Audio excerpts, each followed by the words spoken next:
আবু বকর, ওমর, ওসমান ও আলী। এদিকে শোনো, আজকে মাত্র জিবরাইল আলাইহিস সালাম আমার কাছে বর্ণনা করে চলে গেলেন, আল্লাহ রাব্বুল আলামিন কিয়ামতের দিন ধনী মানুষদের চাইতে গরিবদেরকে 500 বছর আগে আল্লাহর জান্নাতে ঢুকাইয়া দেবে। কয়শো বছর? আমার সাথে বলেন কয়শো? 500 বছর আগে আল্লাহ রাব্বুল আলামিন ধনীদের চাইতে গরিবদেরকে আল্লাহর জান্নাতের ভিতরে পৌঁছে দিবে, আল্লাহর জান্নাতের ভিতরে মেহমানদারি করা শুরু করে দেবে। মানে ধনীরা এখনো পর্যন্ত আল্লাহর সামনে হিসাব নিকাশ নিয়ে বসে থাকবে, আর ওইদিকে 500 বছর আগে জান্নাতীরা, গরিবরা জান্নাতের ভিতরে ঢুকে জান্নাতের নাজ নিয়ামত ভক্ষণ করা শুরু করে দিবে। আমার প্রশাসন ভাইয়েরা আছেন, আলহামদুলিল্লাহ।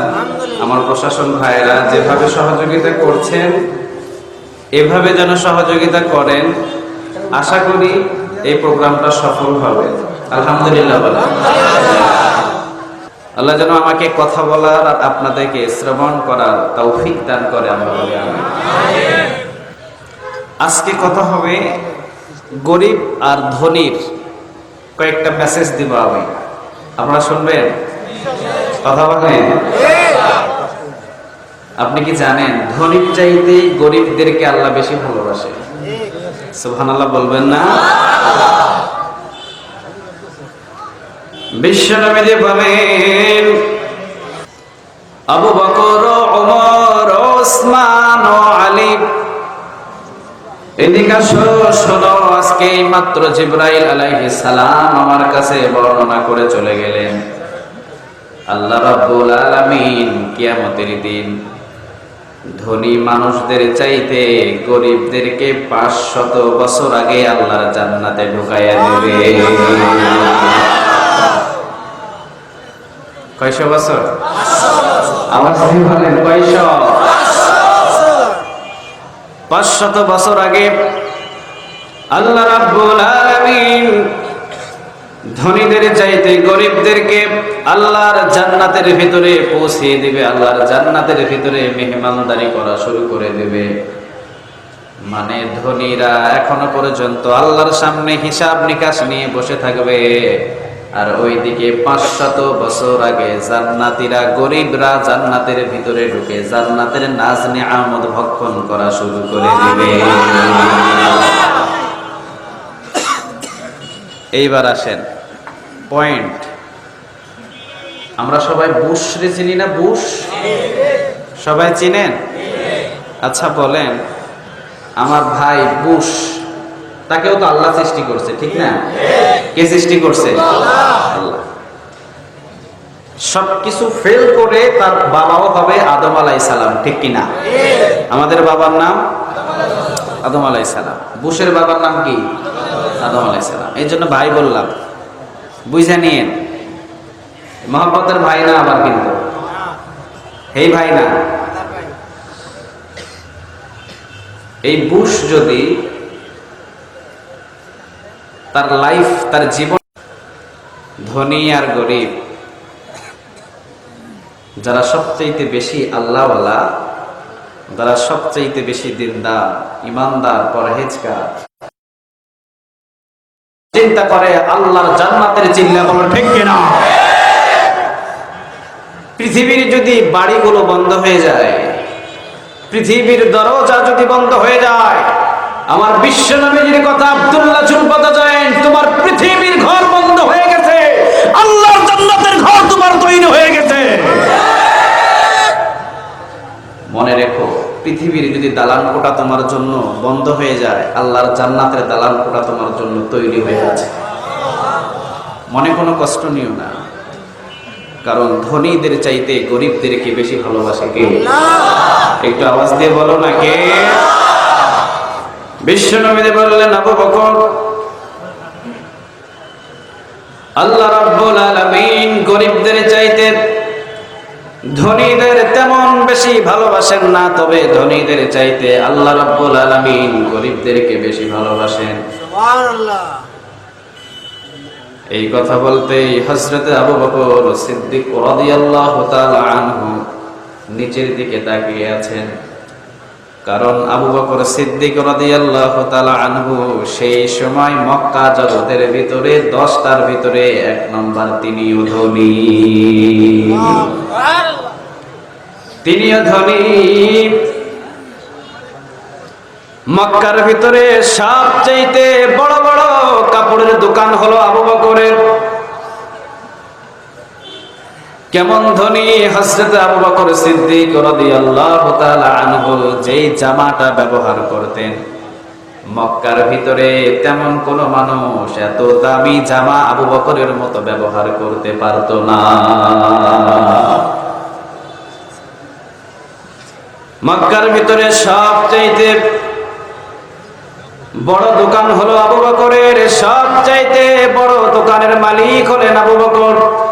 আর বিশ্বনবী আজকে বলে দিলেন, ও আবু বকর, ও ওমর, ও ওসমান, ও আলী, আমার সাহাবীরা শুনে নাও, আল্লাহ রাব্বুল আলামিন গরিবদেরকে যতটুকু ভালোবাসেন ধনীদেরকে এত বেশি ভালোবাসে না।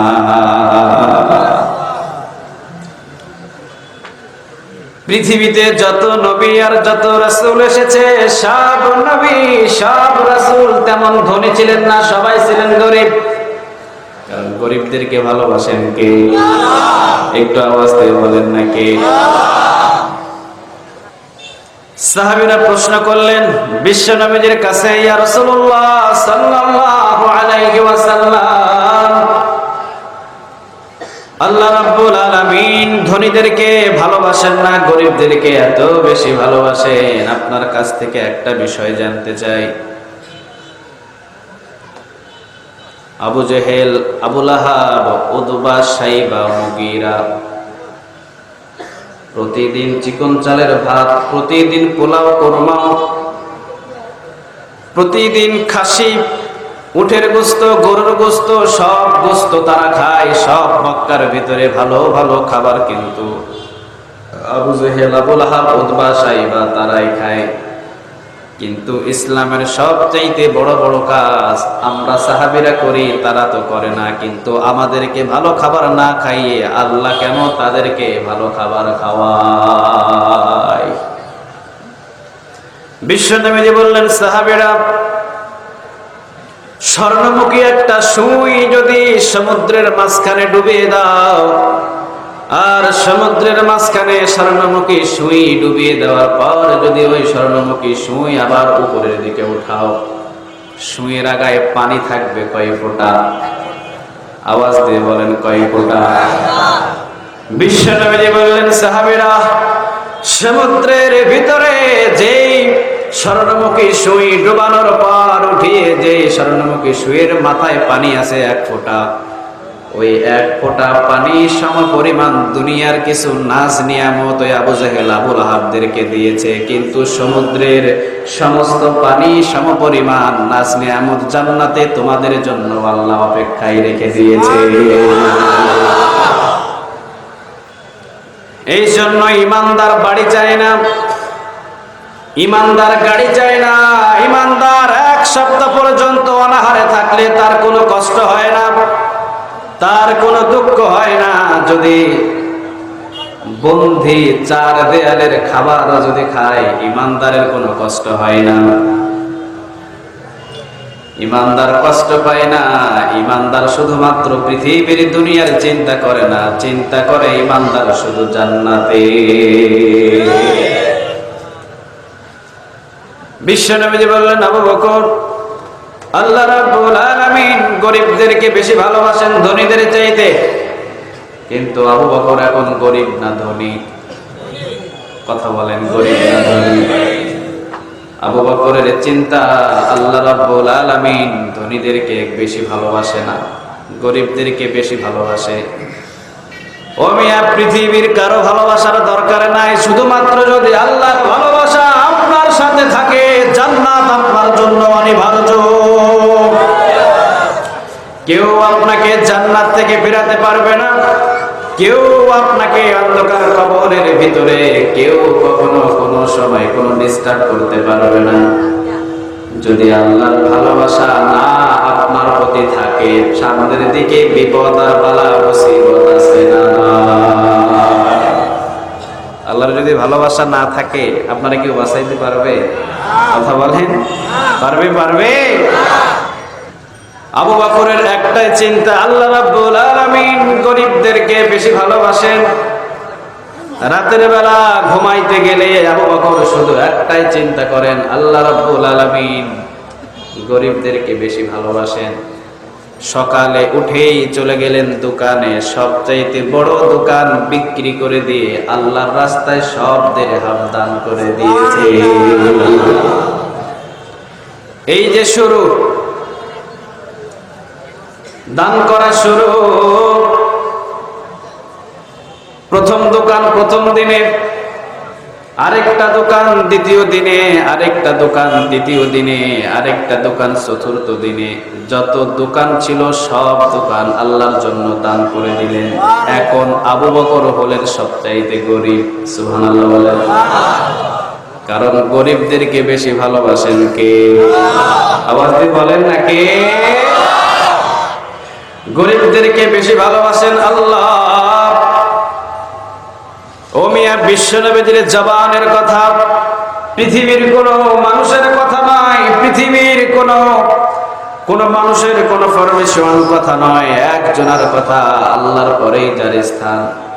বন্দুকের গুলি মিস হতে পারে, আগামীকাল সূর্য উঠবে কি উঠবে না এইটা মিস হতে পারে, কিন্তু আমার রাসূলের জবানের কথা কখনো মিস হতে পারে না। আবু বকর বললেন, আমার রাসূল, আমার নবী বলেছেন যদি আমি গরিব হই আমার আল্লাহ আমারে বেশি ভালোবাসবে। এই জন্য আবু বকর সব সম্পদগুলো দান করে দিলেন। ঘরের ভিতরে অল্প কিছু দিরহাম নিজের বিবির হাতে দেওয়ার পর বললেন, বিবি, প্রতিদিন ব্যবসা করে রাতের বেলা যখন ঘরে আসতাম অন্তত হাতের ভিতরে 10 থেকে 15টা দিরহামের বস্তা থাকতো। আজকে বিবি তোমার হাতের ভিতরে একটা দিরহাম, এই একটা দিরহামের প্যাকেট রেখে দিলাম, যদিও ভবিষ্যতে লাগে আমার হাতে দিয়ে দিও। একটু পরে আবু বকর এসে বলছেন, বিবি, যে টাকার বস্তা, টাকার দিরহাম, ছোট্ট একটা দিরহাম তোমার হাতে দিলাম, ওই দিরহামটা দিয়ে দাও। বিবি বললেন, একটু আগে বললেন রেখে দিতে, আবার এখন চাইছেন, কিছু বুঝি নাই। আবু বকর বললেন, বিবি, তোমার হাতে দিরহামের টাকা দেওয়ার পর আমি চলে গেলাম বিশ্বনবীর দরবারে। বিশ্বনবী বললেন, কে আছে এই জায়গার ভিতরে? আমার একজন সাহাবী। ওই সাহাবী হলো হযরত বেলাল রাদিয়াল্লাহু তাআলা আনহু। কে পারবে উমাইয়ার হাত থেকে আমার সাহাবী বেলালকে মুক্ত করে নিয়ে আসতে? বিবির সাথে সাথে আমি আর ধৈর্য ধরে পারলাম না, আমি আবু বকরের হাত উপরের দিকে বললাম, লাব্বাইকা সা'দাইকা রাসূলুল্লাহ, আমি হাজির, আবু বকর এই মুক্ত করে দেবে।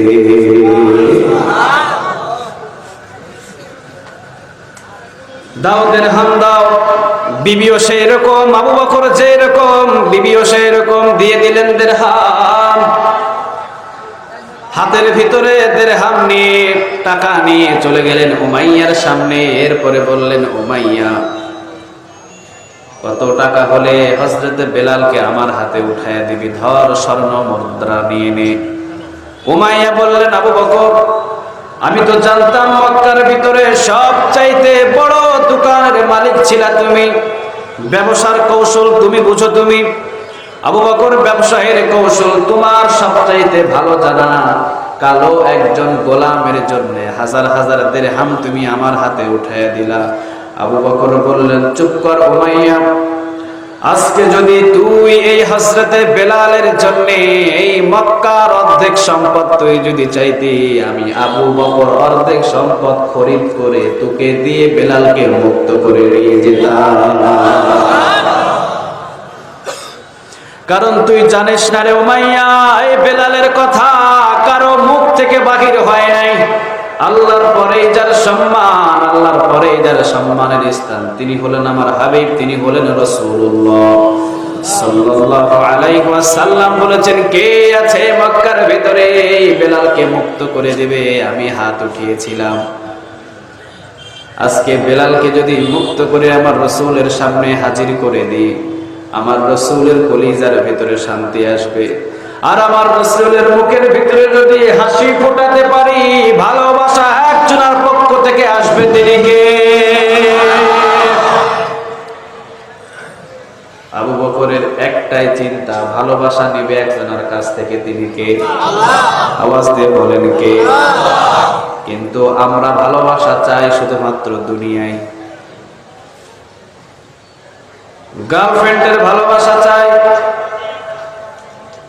বিবির ভালোবাসা চাই, শ্বশুর শাশুড়ির ভালোবাসা চাই, কিন্তু কোন কাজ করলে আমার আল্লাহ যে বান্দারে ভালোবাসে আজ পর্যন্ত আমরা তালাশও করি নাই। কথা কন না কেন? আমাদের জানা নাই। কিন্তু আবু বকরের একটাই চিন্তা, আমি যখন দুনিয়া থেকে বিদায় হয়ে যাব, দুনিয়া থেকে বিদায় হবার সাথে সাথে কারো ভালোবাসা আমার আর কাজে পুষবে না, তখন একজনের ভালোবাসা লাগবে, তিনি কে? হযরত আবু বকর একদিন মসজিদে নববীতে বসে টুকরে টুকরে কাঁদছেন। হযরত আবু বকর মসজিদে নববীতে বসে টুকরে টুকরে কান্না শুরু করেছেন, বাচ্চা ছেলের মতো। সাহাবীরা এসে বলছেন, আবু বকর তুমি কান্না করো কেন? তোমার তো কান্নার কোনো প্রয়োজন নাই রে আবু বকর, কারণ আল্লাহ রাব্বুল আলামিন আশারায়ে মুবাশশারা 10 জন সাহাবীকে জান্নাতের সার্টিফিকেট দিয়ে দিয়েছেন। ও আবু বকর, ওই 10 জনের সার্টিফিকেটের ভিতরে সর্বপ্রথম সার্টিফিকেট হলো সেই আবু বকর তোমার। আরে তোমার চিন্তা কিসের? ও আবু বকর, তুমি তো জান্নাতের সার্টিফিকেট হাতে পেয়েছো, তোমার তো কান্নার কোনো দরকার নাই। আবু বকর কান্না করে বললেন, সাহাবীরা, আমার রাসূল তো বলেছে জান্নাতের ভিতরে আমার রাসূল নিয়ে যাবে, কিন্তু আমার রাসূল তো এখনো পর্যন্ত বলে নাই আবু বকর অন্ধকার কবরে তোমারে মাফ করে দিবে, আমি বিশ্বনবী সাক্ষ্য দিলাম। এমন কথা তো আমার আবু বকররে এখনো পর্যন্ত আমার রাসূল বলে না। বিশ্বনবী বললেন, আবু বকর, আমল যদি ভালো হয়ে যায় তোমার জন্য কবর হয়ে যাবে জান্নাতের বাগান, আর যদি আমল খারাপ হয়ে যায়, আমি বিশ্বনবীর প্রথম সাহাবী আবু বকর বলে তোমার সাথে কোনো খাতির হবে না। আবু বকরের সাথে যদি কবর খাতির না করে, আমি আর আপনার সাথে কোনো খাতির আছে? কথা বলেন। আবু বকর বললেন, এই জন্যে অন্ধকার কবরের সার্টিফিকেট আমার রাসূল আমারে দেয় নাই, যার কারণে আমি আল্লাহ রাব্বুল আলামিনের ভালোবাসা চাই। কোন কাজটা করলে আমার আল্লাহ আমি আবু বকরকে ভালোবাসবে, যদি জীবন দিতে হয় জীবন দিব, এরপরেও আল্লাহর ভালোবাসা আদায় করে ছাড়বো। ভিতরে কথা বোঝা যায়? সবাই তো বলে না, ভিতরে কি কথা বোঝা যায়? কথা বোঝা যায়? যায়? একটু আওয়াজ দিয়ে, আপনারা আওয়াজ না দিলে তো আমি শেষ। একটু আওয়াজ দিয়ে, আওয়াজ দেওয়া যাবে? কথা বলেন, আওয়াজ দেওয়া যাবে? সবগুলো শেষ, আর কিছু নাই। আবু বকরের কাছে আর কিছু নাই, যত বড় বড় দোকান সবগুলো দান করে দিলেন আল্লাহর জন্য। এখন হয়ে গেলেন গরিব, কারণ আবু বকর জানে গরিবরে বেশি ভালোবাসে কে? একটু আওয়াজ দিয়ে বলেন, কে? কয়েকদিন পরে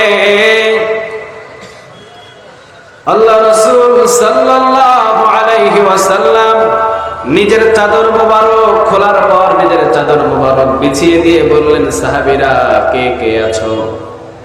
কে কে আছো? সাহাবীরা আসো এইদিকে, আমার চাদর মোবারকে চাঁদা দাও, যুদ্ধের ময়দানের জন্য দান করো। কে আছো? কে কি দিবা? সব সাহাবীরা চলে গেলেন চাঁদা নেওয়ার জন্য। যুদ্ধের ময়দানে যাবার আগে বিশ্বনবীর চাদর মোবারকের ভিতরে চাঁদা দেবে। হযরত ওমর রাদিয়াল্লাহু তাআলা আনহু অন্তরের ভিতরে একটা চিন্তা, হযরত ওমর চিন্তা করলেন, ও আবু বকর, কোনদিন তোমার সাথে নেক আমল করে আমি ওমর উপরের দিকে উঠতে পারি নাই, কারণ মক্কার ভিতরে মদিনার ভিতরে ওমরের চাইতে আরেকজন বাড়তি আমলদার আছে, তার নামটাই হলো আবু বকর।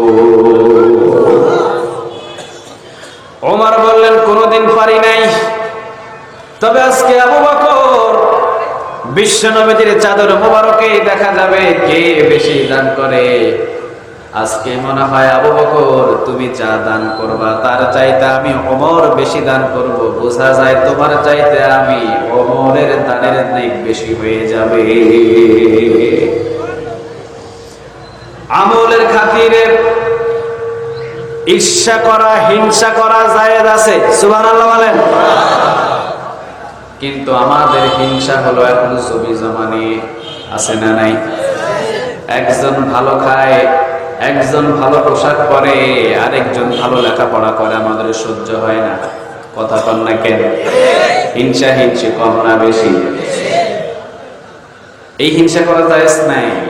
কিন্তু একজন তাহাজ্জুদ নামাজি, সে তাহাজ্জুদ নামাজি, আমি তাহাজ্জুদ নামাজি হইতে পারবো না কেন? এই হিংসা করা জায়েজ আছে, সুবহানাল্লাহ বলবেন না? সে সপ্তাহের ভিতরে 5টা রোজা করে, আমি করতে পারবো না কেন? আমিও করব, এই হিংসা করা জায়েজ। সে হজ করেছে, আমি করতে পারবো না কেন? আমিও হজ করব, এই হিংসা করা জায়েজ। হযরত ওমর রাদিয়াল্লাহু তাআলা আনহু বললেন, আবু বকর, আজকে জানি তুমি আমার চাইতে বেশি নেক অর্জন করতে পারবা না, কারণ আজকে তুমি যা দান করবা তোমার ঘরে তো কিছুই নেই। আমি ওমর তোমার চাইতে বেশি দান করব। বোঝা যায় তোমার চাইতে নেক আমি ওমর বেশি পাবো। সুবহানাল্লাহ বলে। চলে গেলেন আবু বকর, চলে গেলেন ওমর। কিন্তু হযরত ওমর রাদিয়াল্লাহু তাআলা আনহু এখনো পর্যন্ত আবু বকরকে চিনে নাই। কে এই আবু বকর এখনো পর্যন্ত চিনে নাই। বিশ্বনবীজি একদিন বসে আছেন, হযরত আয়েশা রাদিয়াল্লাহু তাআলা আনহা আকাশের তারকাগুলো গুনছেন। বিশ্বনবীজি বললেন, আয়েশা, আকাশের তারকা গণে শেষ করতে পারবা না। শোনো রে আয়েশা, আকাশের যত তারকা, এই অসংখ্য তারকার চাইতে আমার একজন সাহাবী আছে, ওই সাহাবীর নাম হলো হযরত ওমর। আমার ওই সাহাবী হযরত ওমরের আকাশের তারকার চাইতে আমল আরো বেশি। আয়েশার মনের ব্যথা, মনের ভিতরে কষ্ট, দুঃখ পেলেন আয়েশা। বিশ্বনবীজি বললেন, আয়েশা, মনে কষ্ট পায় না, বুঝতে পেরেছি তোমার বাবার কথা হয়তো বলি নাই। ঠিক আছে রে আয়েশা, যাও, তোমার বাবা কথা যদিও আমি বলি নাই, কিন্তু তোমার বাবাকে আয়েশা তুমি এখনো পর্যন্ত চিনো না। তোমার বাবার সারা জিন্দেগির নেক আমল ওজন করার কোনো দরকার নেই। তোমার বাবা যেই দিন আমার সাথে মক্কা থেকে মদিনাতে হিজরত করার দিন, যেই সময়টুকু আমার সাথে ছিলেন গুহার ভিতরে, তোমার বাবার ওরুর উপরে মাথা রেখে আমি বিশ্বনবী যতক্ষণ পর্যন্ত ঘুমিয়েছিলাম, ওই সময়টুকুর নেক আমার আল্লাহ রাব্বুল আলামিন আবু বকরকে যা দান করেছেন, ওই নেকটাই যদি আবু বকরের এক পাল্লায় দিয়ে দেওয়া হয়, আর হযরত ওমর সহ সমস্ত মুসলমানের নেক যদি আরেক পাল্লায় দিয়ে দেওয়া হয়, আবু বকরের নেকের ওজনটাই বেশি হয়ে যাবে। এই সে আবু বকর, যেমন তেমন কোন সাহাবী নাই। চলে গেলেন আবু বকর ঘরের ভিতরে, চলে গেলেন ওমর ঘরের ভিতরে। ওমর একটা অনেক বড় বস্তা এনে বিশ্বনবীর সামনে ছেড়ে দিলেন। ইয়া রাসূলুল্লাহ সাল্লাল্লাহু আলাইহি ওয়াসাল্লাম, দান করে দিলাম। হযরত ওমরের বস্তার চাইতে হযরত আবু বকরের বস্তা আরো ছোট, ছোট্ট একটা বস্তা এনে হযরত আবু বকর ছেড়ে দিলেন। হযরত আবু বকর ছোট্ট বস্তা ছেড়ে দিতে জিবরাইল আলাইহিস সালাম এসে হাজির হয়ে বলছেন, ইয়া রাসূলুল্লাহ, সাল্লাল্লাহু আলাইহি ওয়াসাল্লাম, আজকে বেশি দানের হিসাব হবে না, আজকে যে দান কম করেছে তার হিসাব আগে হবে। আজকে বেশি দানের হিসাব নয়, আজকে কম দানের হিসাব। আজকে কম দানের হিসাব, যে কম দান করেছে তার হিসাবটাই আপনি করবেন। বিশ্বনবী বুঝে ফেললেন, বলেন আজকে যারা যারা দান করেছো সবার দানের চাইতে আজকে আবু বকরের দানটাকে আল্লাহ বেশি পছন্দ করেছে।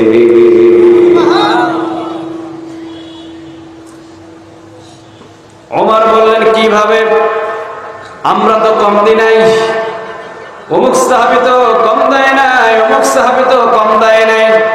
বিশ্বনবী বললেন, ওমর রাদিয়াল্লাহু তাআলা আনহু, তুমি কয় ভাগ দিয়েছো? ওমর বললেন, বস্তা বানাইছি দুইটা। জোরে বলেন, কয়টা?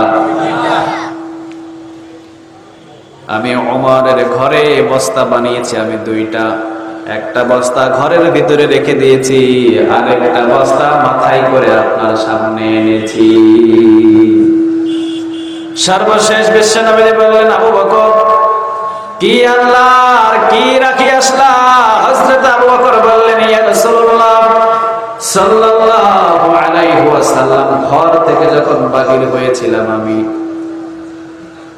ঘর থেকে যখন বাহির হয়েছিলাম, পাশেই দেখি আমার বিবি সুই দিয়ে সেলাইয়ের কাজ করছিল। আমি আমার বিবির হাত থেকে ছপ করে স্বর্ণমুখী সুইটা হাতে নিয়ে বললাম, এই সুই আমার ঘরে থাকতে পারে না, এই সুইটাকেও আমি আল্লাহর রাস্তায় দান করে দিলাম। ঘরের কোনায় কোনায় কি আছে সবগুলো তালাশ করে বস্তার ভিতরে ভরেছি, সবগুলো নিয়ে এসেছি। বিশ্বনবী বললেন, কারে রেখে আসতো ঘরে? কারে রাখছো ঘরে? আবু বকর বললেন, ইয়া রাসূলুল্লাহ, জামা, এত নতুন জামা, এত দামি জামা। আবু বকরের বিবি বললেন, ওই যে যেই সময় আপনি ব্যবসা করতেন, বড় বড় দোকান ছিল, ওই সময়কার জামা আমি একটা যত্ন করে রেখে দিয়েছিলাম। আমি আজকে দেখছি আপনার একটাও জামা নাই। যা একটা জামা, এইটাও আজকে ছিঁড়ে গেছে। আপনি ছিঁড়া জামা পরে আল্লাহ রাসূলের দরবারে যাবেন, আমি বিবি হয়ে এইটা আমার পছন্দ হচ্ছে না, এই জন্য আপনার জন্য ওই যে রেখে দেওয়া জামা, ওই জামাটুকু আপনার হাদিয়া দিলাম, আপনি গায়ে পরে নেন। বিবির হাদিয়া দেওয়া, নিজের গায়ে পরে নিলেন জামা। আবু বকর একবার হাতের দিকে তাকায়, হাতের দিকে তাকিয়ে দেখে জামাটা অনেক দামি। নিজের শরীরের দিকে তাকায়, নিজের শরীরের দিকে তাকানোর পরে দেখে জামাটা অনেক দামি, বেচলে অনেক টাকা পাওয়া যাবে, অনেক টাকা পাওয়া যাবে। আবু বকর বললেন, আমার শরীরের ভিতরে এত দামি জামা থাকবে, এইটা সুন্দর দেখায় না। আবু বকর জামাটারে খুলে নিয়ে গেছেন কাপড়ের দোকানে, নিজের জামাটাকে টাকা দিয়ে বিক্রি করছে। সুবহানাল্লাহ। নিজের জামা খোলার পর কাপড়ের দোকানে দাম দিয়ে বিক্রি করে সেখান থেকে একটা অংশ বাহির করার পর হযরত আবু বকর চলে গেছেন সালার চট কিনতে। সালার চট, কিসের চট? আওয়াজ দিয়ে বলেন, কিসের চট? সালার চট আপনাদের ঢাকায় কি বলে? এটা আপনাদের কি বলে? সালার চটই বলে। বস্তা। আরে সালার চট কিনেছেন আবু বকর, আর বাকি টাকাগুলো মুঠ করে ধরে আছে। সালার চট হযরত আবু বকরের শরীরের মাপ দিয়ে হযরত আবু বকর নিজ হাতে কেটেছেন। কাটার পর খেজুর গাছের কাটা দিয়ে সালার চট দিয়ে একটা নিজের গায়ের জামা বানিয়ে নিজের কাছে পরেছে। নিজের শরীরের ভিতরে সালার চটের জামা হযরত আবু বকর পরিধান করে বাকি টাকাগুলো এতিমদের বাড়ি বাড়িতে বিলিয়ে দিয়েছে। আল্লাহ রাব্বুল আলামিন আরশে আজিম থেকে জিবরাইল আলাইহিস সালামকে ডাক দিয়ে বললেন, জিবরাইল, আবু বকরের পাগলামি আমার আর সহ্য হয় না। আবু বকরের পাগলামি আমার আর সহ্য হয় না। কি পাগলামি করা শুরু করছে আবু বকর। আজকে সালার চটের জামা, যে আবু বকরের মক্কার ভিতরে সবচেয়ে বড় বড় কাপড়ের দোকান, সেই আবু বকরের শরীরের ভিতরে সালার চটের জামা। এই আবু বকর সালার চটের জামা পরিধান করে আজকে মদিনার অলিতে গলিতে ঘোরাঘুরি করেছে। আমি আল্লাহর আর সহ্য হয় না। যাও জিবরাইল, আমার পক্ষ থেকে তুমি নিজেও একটা সালার চটের জামা পরে আমার বন্ধুর সামনে হাজির হয়ে যাও। এই যে ভালোবাসা শুরু। জিবরাইল আলাইহিস সালাম সালার চটের জামা পরে আল্লাহ রাসূলের সামনে এসে সালাম বিনিময়। বিশ্বনবীজি দেখেই দিছে একটা মুস্কি হাসি। জিবরাইল, তোমার শরীরের ভিতরে সালার চটের জামা। জিবরাইল বললেন, ইয়া রাসূলুল্লাহ, একটু পরে আপনি খেলা দেখবেন। কেন আমি সালার চটের জামা পরেছি? একটু পরে হযরত আবু বকর সিদ্দিক রাদিয়াল্লাহু তাআলা আনহু হেঁটে আসছেন। বিশ্বনবী যে আবু বকরকে দেখে চিনতে পারে না কে এই মানুষ। কাছে এসে বিশ্বনবী আর কোনো কথা বলছে না। দাড়ি ভিজে ভিজে রাসূলের জামার দিকে পানি পড়ছে। আবু বকর, তোমার কোথায় গেল বড় বড় কাপড়ের দোকান? কোথায় গেল তোমার দামি দামি কাপড়? কয়েকদিন দেখলাম একটা নতুন কাপড় পরিধান করে মসজিদে নববীতে আসা যাওয়া করলে, আজকে কেন চটের জামা পরলাম? আবু বকর বললেন, ইয়া রাসূলুল্লাহ সাল্লাল্লাহু আলাইহি ওয়াসাল্লাম, আপনি না বলেছেন যে যত বেশি গরীব হবে আমার আল্লাহ নাকি তাকে তত বেশি ভালোবাসবে। এই জন্য আমি গরীব হতে চাই, গরীব। আমি ধনী হতে চাই না। আমি ধনী হওয়ার স্বপ্ন দেখি না, আমি গরীব হওয়ার স্বপ্ন দেখি।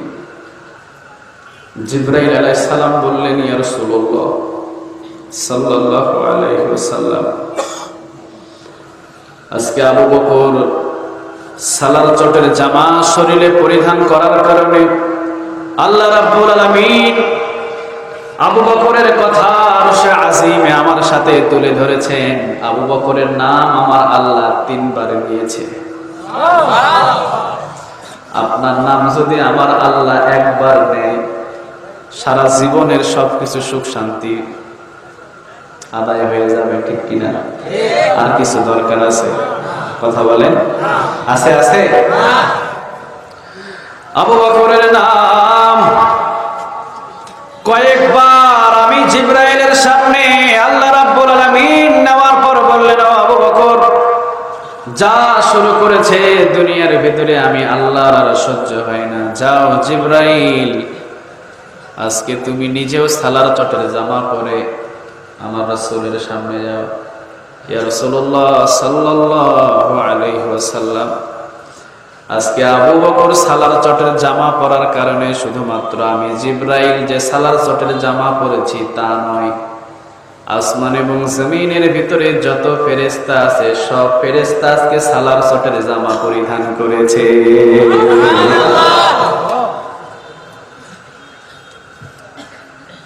শান আর মর্যাদা আর ভালোবাসা আস্তে আস্তে প্রকাশ হচ্ছে। সুবহানাল্লাহ বলেন। এইবার আসছে ৪র্থ নম্বর ভালোবাসা। সুবহানাল্লাহ বলবেন না? হযরত আবু বকর সিদ্দিক রাদিয়াল্লাহু তাআলা আনহু মসজিদে নববীতে নামাজ পড়ে। মসজিদে নববীতে নামাজ পড়ার পর হযরত আবু বকর সিদ্দিক রাদিয়াল্লাহু তাআলা আনহু নিজের ঘরের দিকে যায়। মসজিদে নববীতে নামাজ পড়ে নিজের ঘরের দিকে যায়। পাশে থেকে একজন কাফের প্রতিদিন আবু বকরকে গালমন্দ করে, খারাপ খারাপ গালি দেয়, আজে বাজে গালি দেয়। কিন্তু আবু বকর কোনোদিন অন্তরের ভিতরে ব্যথা নেয় না। হঠাৎ করে একদিন আবু বকর জোহর নামাজ পড়ার পর যখন নিজের ঘরের দিকে রওনা দিয়েছে, ওই যে কাফের বলে উঠেছে, মুসলমান যত আছে সবাই ফকির, মুসলমানের আল্লাহ ফকির। নাউজুবিল্লাহ, আস্তে করে বলেন। আমার রব কি ফকির? আওয়াজ দিয়ে বলেন, আমার রব কি ফকির? নাকি নাস্তিকের বাচ্চারা ফকির? কাফেরটা চিৎকার করে বলছে, মুসলমান সবাই ফকির, মুসলমানের আল্লাহ ফকির। হযরত আবু বকর সিদ্দিক রাদিয়াল্লাহু তাআলা আনহুর ইমানের ভিতরে জোয়ার চলে এসেছে, নিজেকে আর কন্ট্রোল করতে পারে নাই। কারণ হযরত আবু বকর সিদ্দিক রাদিয়াল্লাহু তাআলা আনহু জীবনের চাইতে বেশি ভালোবাসেন দুইজনকে। জোরে বলেন কয়জন? এক হলেন আল্লাহ, আরেকজন হলেন মুহাম্মাদুর রাসূলুল্লাহ। ও মিয়া, আল্লাহকে এবং আল্লাহর রাসূলকে বেশি ভালোবাসার কারণে আজকে তো আল্লাহর রাসূল পাশে নিয়ে ঘুমিয়ে আছে। সুবহানাল্লাহ বলবেন না? মোহব্বত যে বেশি, ভালোবাসা যে বেশি, পাশে নিয়ে ঘুমিয়ে আছে। যে জায়গাতে এক সেকেন্ড দাঁড়ানোর কোনো ক্ষমতা নাই কোনো মুসলমানের, সবসময় দৌড়ের উপরে থাকতে হয়। যারা গেছেন তারা জানেন, এক সেকেন্ড দাঁড়ানোর সুযোগ নাই, হাঁটার উপরে থাকতে হবে, সালাম দিয়ে চলে যাও। এই জায়গাতে বিলাপ করা কান্নাকাটির জায়গা না, দূরে চলে যাও, দূরে গিয়ে কান্নাকাটি করো। একজন মানুষের কবর কোথায় হবে এটা নিযুক্ত করেন কে? আল্লাহ। একটু আওয়াজ দিয়ে বলেন তো কে?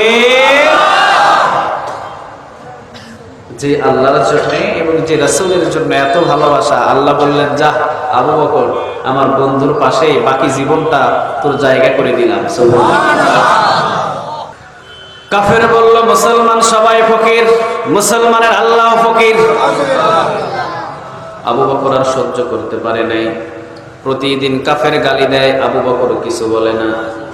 আজকে আবু বকর ফিরে এসে হাত যতটুকু উঠছে গালের উপরে দিছে এক থাপ্পড়। এই থাপ্পড় খেয়ে চলে গেছেন যেখানে ইনসাফের বিচার হয়, সেই জায়গা হলো মুহাম্মাদুর রাসূলুল্লাহ। জাস্টিস, জাস্টিস, যে জায়গার ভিতরে অন্যায় কোনো বিচার নাই, দল নিয়ে কোনো বিচার নাই। অন্যায় করেছে শাস্তি পাবে, সাইনবোর্ড দেখে বিচার হবে না। সুবহানাল্লাহ বলবেন না? তোমার সাইনবোর্ডে কি আছে এইটা দেখে বিচার হবে না, দোষ হয়েছে বিচার হবে। সুবহানাল্লাহ বলবেন না? বিশ্বনবীর দরবারে কাফের গিয়ে বলছেন, ইয়া রাসূলুল্লাহ সাল্লাল্লাহু আলাইহি ওয়াসাল্লাম, আপনার একজন সাহাবী নাম হলো আবু বকর, দেখেন আমার গালের উপরে থাপ্পড় দিয়ে 5 আঙ্গুলের দাগ তুলে দিয়েছে, আমি আবু বকররে কিছুই বলি নাই। নাউজুবিল্লাহ। বিশ্বনবীজি উঠে দাঁড়ালেন। উঠে দাঁড়ানোর পর বিশ্বনবীর চেহারার দিকে তাকিয়ে দেখলেন ঠিকই 5 আঙ্গুলের দাগ, তবে কে মেরেছে বিশ্বনবী এখনো পর্যন্ত জানে না। কাফের আবার বলছেন, আপনার সাহাবী আবু বকর মারছে। আবু বকর একটু পরে আবার বলে, আপনার সাহাবী আবু বকর, আপনার সাহাবী আবু বকর মারছে।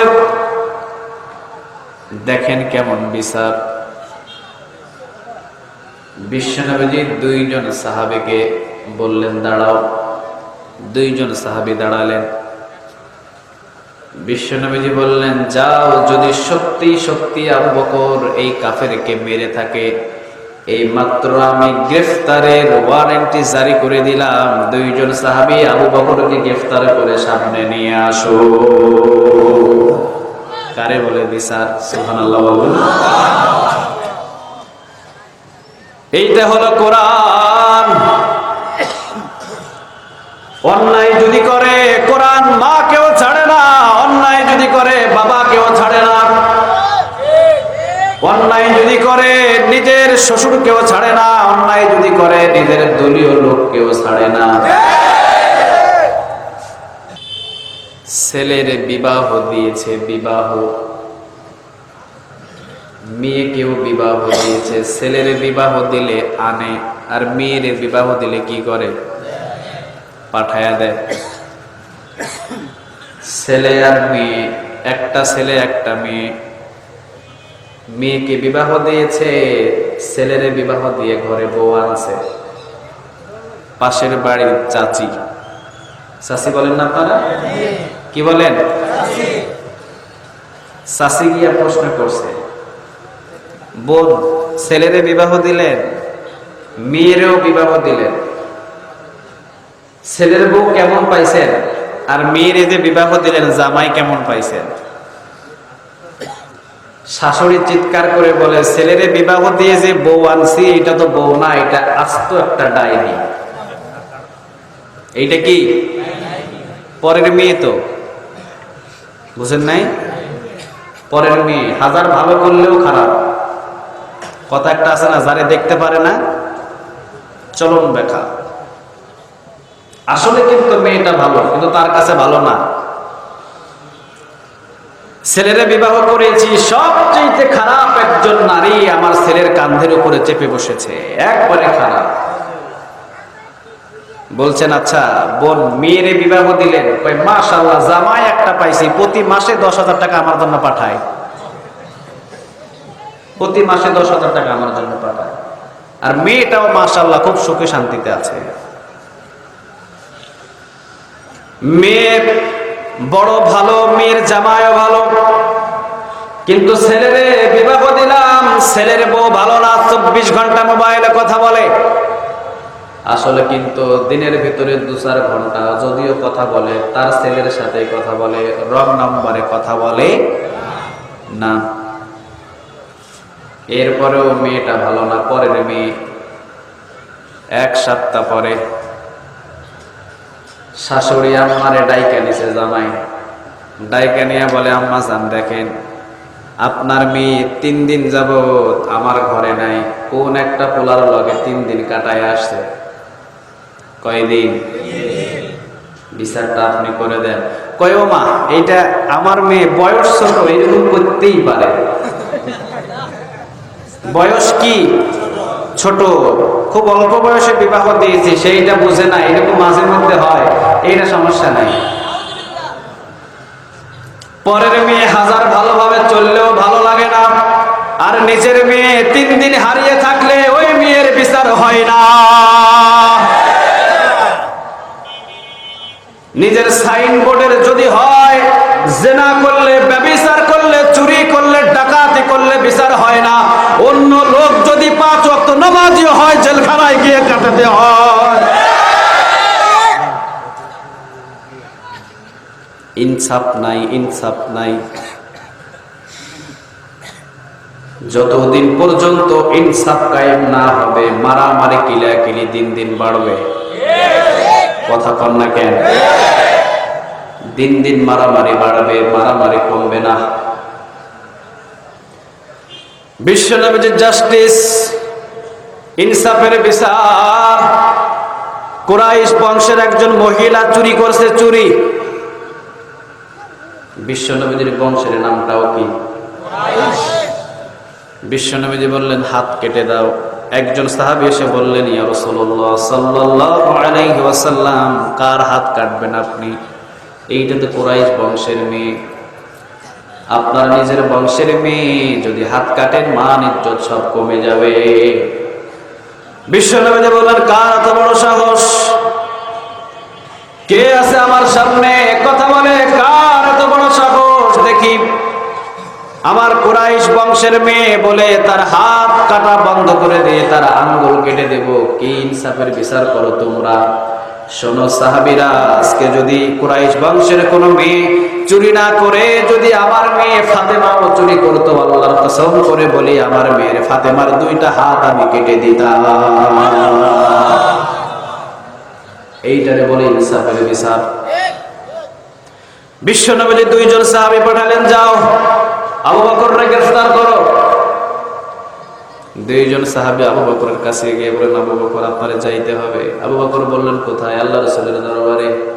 আবু বকর তো বুঝতে পারছে, সুবহানাল্লাহ বলবেন না? চলে আসলেন বিশ্বনবীর সামনে। বিশ্বনবী বলেন, আবু বকর তুমি নাকি কাফের একটা থাপ্পড় দিছ? আবু বকর বললেন, জি, কারণ জীবন চলে যাবে, মুমিন জীবনে কোনোদিন একটা মিথ্যা কথা বলবে না। আর কাফের জীবন দিয়ে দিবে, কাফের মুখ দিয়ে একটা সত্য কথা বাহির করা যাবে না, কারণ কাফের কখনো সত্যি কথা বলতে পারে না। আবু বকর বললেন, জি। বিশ্বনবী বললেন, কেন মারছো? আবু বকর বললেন, ইয়া রাসূলুল্লাহ সাল্লাল্লাহু আলাইহি ওয়াসাল্লাম প্রতিদিন আমারে নামাজ পড়ে গেলে গালি দেয়, আমি কিছু বলি না। আজকে যে গালিটা দিয়েছে আমি আবু বকর সহ্য করতে পারি নাই। বিশ্বনবী বললেন, কি গালি দিয়েছে? আবু বকর বললেন, ইয়া রাসূলুল্লাহ এই কাফেরের বাচ্চা বলেছে মুসলমান সবাই ফকির, আমি সহ্য করতেছি, কিন্তু যখন বলছে মুসলমানের আল্লাহ ফকির, আমি আবু বকর আর সহ্য করতে পারি না। আর সহ্য হয় নাই আমার, আর সহ্য হয় নাই, নিজেকে কন্ট্রোল করতে পারি নাই। যে আবু বকরের সব সম্পদগুলো আল্লাহর জন্য ব্যয় করেছি, যে আবু বকরের জীবনটাও আল্লাহর জন্য দিতে 24 ঘন্টা প্রস্তুত আছি, যে আল্লাহর জন্য আল্লাহ আবু বকরের কাছে যা চাইবে এই আবু বকর তাই দিতে প্রস্তুত, সুবহানাল্লাহ। কিন্তু আমার আল্লাহকে যদি কেউ ফকির বলে, আমি আবু বকর থাকতে সে কখনো মাপ পাবে না। বিশ্বনবী কাফেররা জিজ্ঞাসা কথার রাইট? কাফের বলে, এইরকম কথা আমি বলি নাই। আপনার কি বিশ্বাস হয় আমি এইরকম কথা বলতে পারি? বিশ্বনবীজি পড়ে গেলেন বিপদে। কাফের বলে, বলি নাই। আবু বকর বলে বলছে। এখন তৃতীয় একজন সাক্ষীর দরকার আছে না নাই? কথা বলে। বিশ্বনবীজি বললেন, আবু বকর তৃতীয় একজন সাক্ষী আমার সামনে হাজির করে দাও। তৃতীয় একজন সাক্ষী হাজির করো। আবু বকর বললেন, ইয়া রাসূলুল্লাহ সাল্লাল্লাহু আলাইহি ওয়াসাল্লাম তৃতীয় একজন সাক্ষী আমি আবু বকর কিভাবে হাজির করব? ওই জায়গার ভিতরে আমি আর এই লোকটা ছাড়া তৃতীয় কোনো ব্যক্তি ছিল না, শুধু আমি ছিলাম আর এই লোকটা ছিল, আর কেউ নাই।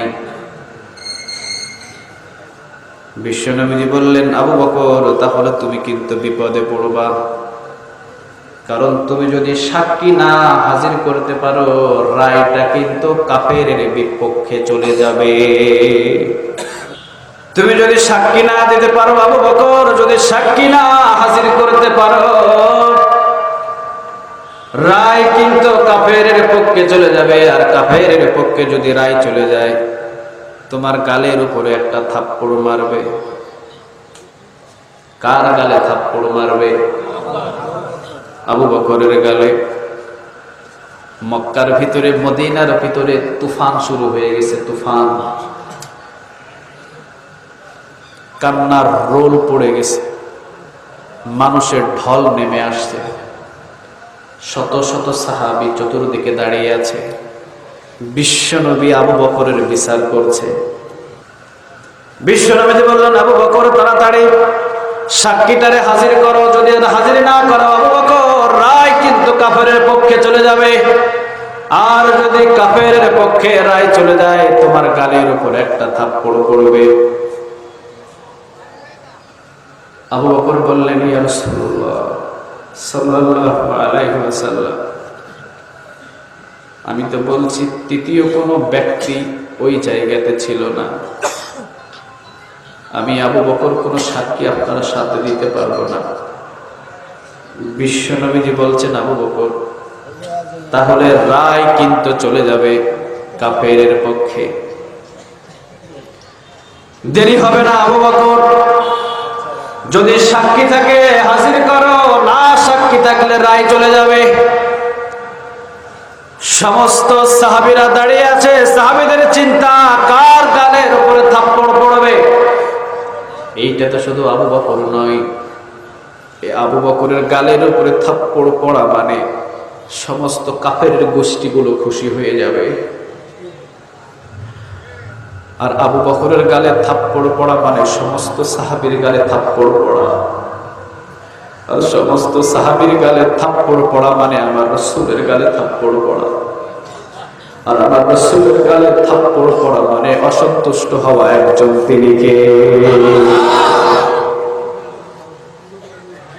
বিশ্বনবী বললেন, আবু বকর এখনো সময় আছে, যদি সাক্ষ্য থাকে হাজির করো, না ছাড়া রায় চলে যাবে।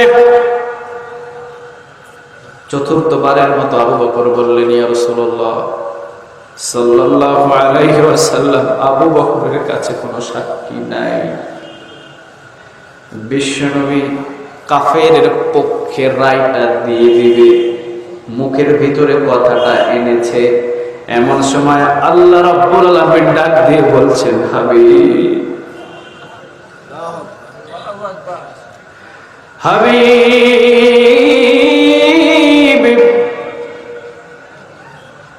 জবানটারে বন্ধ করুন। হাবিব, জবান দিয়ে কোনো কথা আপনি বাহির করবেন না, আমার কথা আপনি শুনুন।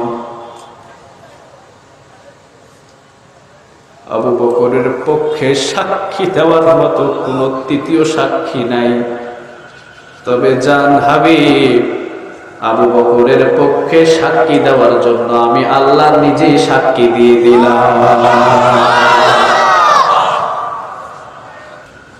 এই যে সেই ভালোবাসা, এমনি এমনি ভালোবাসা পাই নাই। আল্লাহর পক্ষ থেকে ভালোবাসা আদায় করতে আবু বকরকে অনেক কষ্ট করতে হয়েছে।